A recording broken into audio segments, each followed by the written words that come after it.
am Parveen Ansari. I am going to teach you the paper Analysis 1. Today we start with first topic of the paper, that is countable and uncountable. In this chapter we will try to understand the definitions of countable and uncountable sets, and then we will discuss some examples of countable and uncountable set. In the layman language, a countable set can be defined as the set which can be used for counting. As you all know that set of natural numbers is used for counting. We use natural numbers to count anything. So set of natural number is a standard countable set. But here we will provide some mathematical definitions of countable and uncountable sets. So basically a set can be divided into two categories, a finite set or an infinite set, and an infinite set can be further divided into countable set and uncountable set. To discuss the definitions of finite, infinite and countable sets, first we need the concept of equivalent sets. So we here start with definition of equivalent sets. Now let A and B be any two sets, then A is said to be equivalent to the set B if there exists a bijection map from the set A onto the set B, and in this case we write A is equivalent to B. This is the notation for sets A and B to be equivalent. So there are some obvious results for the concept of equivalent sets. Every set A is equivalent to itself. As you know that we can define identity map from set A to A, and we know that identity set is always 1, 1 and on 2. So there exists a bijective map from A to A. So by definition we get A is equivalent to A.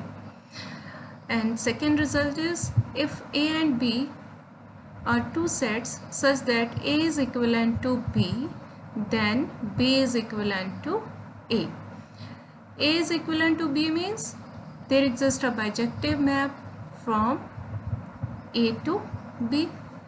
As you all know that a bijective map is always invertible, so we can consider inverse of the mapping, and inverse mapping will be from B to A, which is again 1, 1 and on 2. So we get a bijective map from B to A, which implies B is equivalent to A.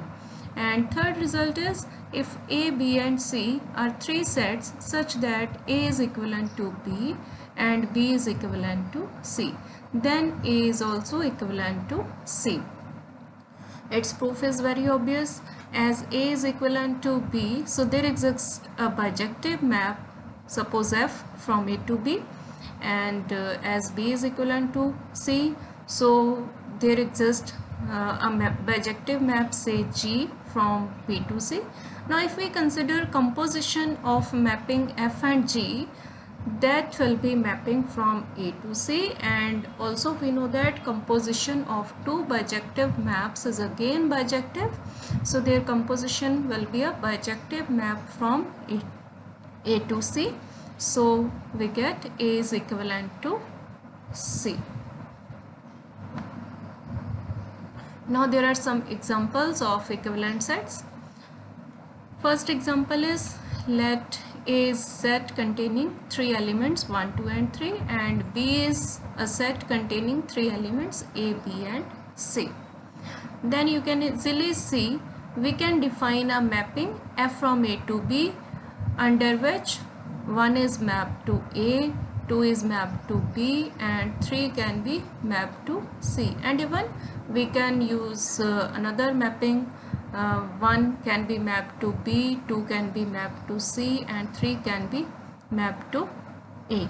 So clearly there is 1-1 correspondence between elements of A and B.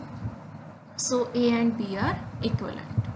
And in the second example, let C is set containing two elements 1 and 2, and capital T is a set containing elements A, B, C and D. Now can you define a bijective map from C to T or from T to C? No, we can't define a bijective map, as suppose we map 1 to A, 2 to P, then we left with two elements C and D which cannot be assigned to any element in C. So there is no 1-1 correspondence between C and T. So C and T are not equivalent. And the third example, let 0, 1 denotes open interval, that is collection of all the real numbers between 0 and 1, and B is any positive number.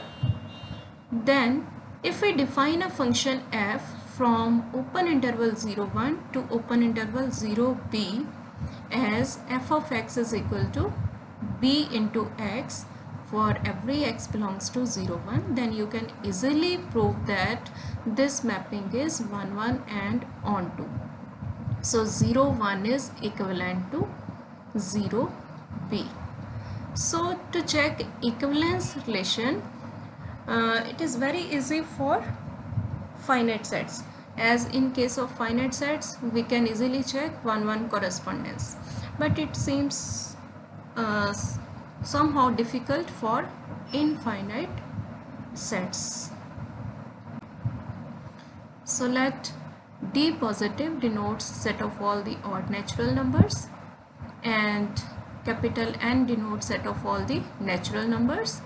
Then if we define a mapping f from n to d positive as f of x is equal to 2x minus 1 for every x belongs to n, then you can easily prove it is 1, 1 and on to. And so you can see n is equivalent to d positive.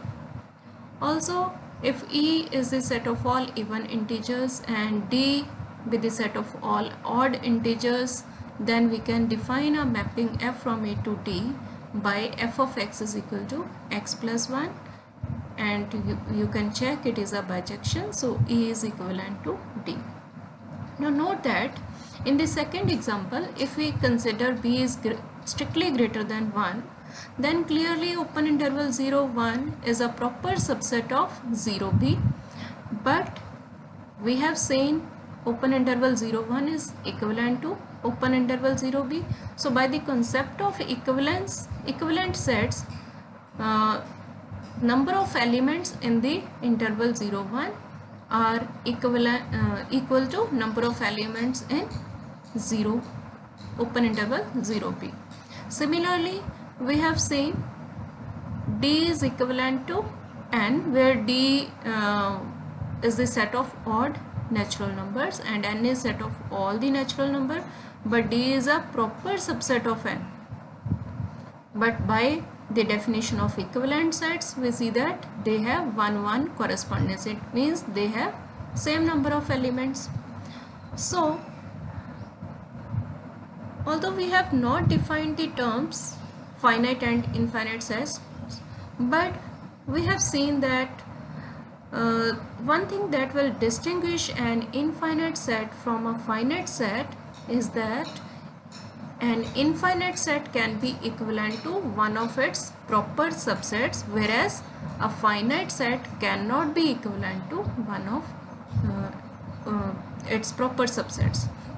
So in the next video we will provide a precise definition for finite and infinite set in terms of equivalent sets.